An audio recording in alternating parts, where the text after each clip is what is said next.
حدیث نمبر روایت نمبر 268 268 عن ابی نعیم وہب بن کیسان انہ سمع جابر بن عبد اللہ رضی اللہ عنہما یقول.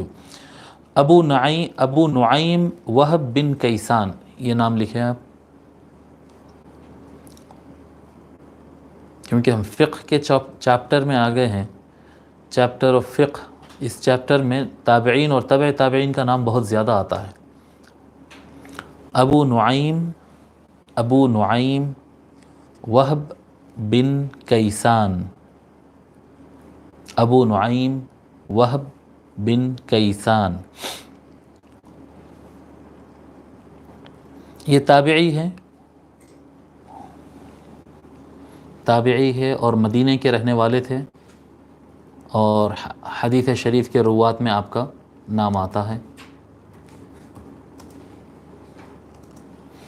ٹھیک ہے، تو ابو نعیم وہب بن کیسان روایت کرتے ہیں انہ سمع جابر بن عبد اللہ رضی اللہ عنہما یقول، وہ جابر بن عبداللہ رضی اللہ تعالیٰ عنہ صحابی رسول کو فرماتے ہوئے سنے، من صلی رکعتا لم یقرأ فیہا بأم القرآن فلم یصلی، جو شخص کوئی ایک رکعت بھی پڑھے اور اس کے اندر سورہ فاتحہ نہ پڑھے. سورہ فاتحہ کا ایک نام ہے ام القرآن، ام القرآن کہتے ہیں سورہ فاتحہ کو.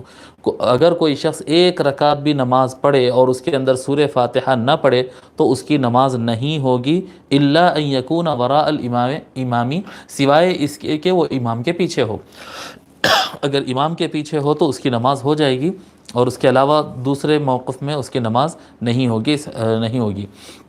اس حدیث کو امام ترمذی اور امام مالک نے الموطأ میں ذکر کیا ہے.